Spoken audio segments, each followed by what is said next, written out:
तमिलनाडु में कुन्नूर के करीब हेलीकॉप्टर हादसे में सीडीएस जनरल विपिन रावत जी का निधन हो गया है। इस हादसे में उनकी पत्नी की भी जान चली गई। हेलीकॉप्टर में उस समय कुल 14 लोग सवार थे, जिनमें से 13 की मृत्यु हो गई है। भारतीय सेना का MI-17V5 सबसे सुरक्षित हेलीकॉप्टरों में से एक माना जाता है। किसी भी वीवीआईपी दौरे में इसी विमान का उपयोग किया जाता है। ये डबल इंजन का हेलीकॉप्टर है, जिससे एक इंजन में खराबी आने पर दूसरे इंजन के सहारे सुरक्षित लैंडिंग कराई जा सके। इस हेलीकॉप्टर की तुलना चिनूक हेलीकॉप्टर से भी की जाती है। उसके बावजूद, इतनी सुरक्षा के बावजूद भी हमारे सीडीएस विपिन रावत जी का निधन हो गया और वो इतने बड़े हादसे का शिकार हो गए। CDS general Vipin Rawat Wellington में डिफेंस सर्विसेज कॉलेज जा रहे थे और कुछ वरिष्ठ अधिकारियों को लेकर हेलीकॉप्टर कोयम्बटूर के सुलूर से वेलिंगटन में डीएससी की ओर जा रहा था, जहां विपिन रावत और थल सेना अध्यक्ष एम नरवणे के साथ बाद में एक कार्यक्रम में भाग लेने वाले थे। भारतीय सेना के लिए, हम सभी भारतीयों के लिए ये बहुत बड़ी घटना है जो कभी भी भुलाई नहीं जा सकती और न ही सीडीएस रावत जी की कमी पूरी हो सकेगी। हम ईश्वर से उनकी और उनकी वाइफ के साथ साथ उन सभी 13 लोगों को अपनी श्रद्धांजलि अर्पित करते हैं और ज्योतिष से ये जानने की कोशिश करते हैं कि क्या वाकई में ये संभव है कि इतनी बड़ी पर्सनालिटी इतनी बड़ी सुरक्षा के बाद इतने बड़े हादसे का शिकार हो जाए। सोचकर भी बड़ा अचंभा होता है, लेकिन मृत्यु अटल है और इसके आगे हम सभी कुछ करने के लायक नहीं हैं। जिस समय ये घटना घटित हुई, उसी दिन भारत का लग्नेश शुक्र अपनी राशि परिवर्तन के साथ आगे बढ़ा था और मकर राशि में उसने प्रवेश किया था, जहां पहले से ही स्वराशि शनि है। मैंने अपने चैनल पर पिछले वीक ही कई सारे वीडियोस अपलोड किए थे, जो भारत के लिए चैलेंजिंग का समय भी मैंने इसमें बताया था, जिसमें मंगल केतु का साथ और भारत के चार्ट में नेटल केतु पर नेटल मंगल केतु के गोचर का समय, ये साफ शब्दों में बताया था कि ये समय भारत के लिए बहुत बड़ी परेशानी का रहेगा।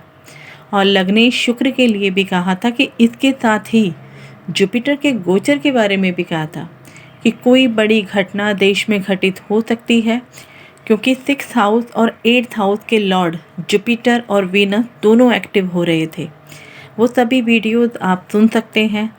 मैंने ये भी बताया था कि ये गोचर भारत के पड़ोसी देशों के साथ मिलकर कोई निर्णय लेने का समय होगा, चाहे वो देश की सुरक्षा के लिए हो या फिर कोरोना के लेकर के हो।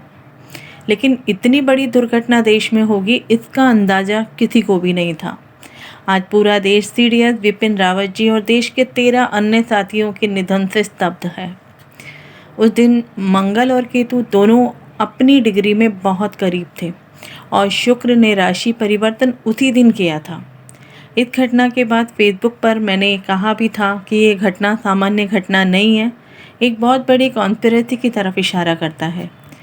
देश के 9th हाउस में शुक्र का गोचर है, जो 3rd भाव में बैठे हुए 5 ग्रहों को देख रहा है, जहां कर्क राशि है और कर्क राशि उत्तर दिशा की तरफ इशारा करती है।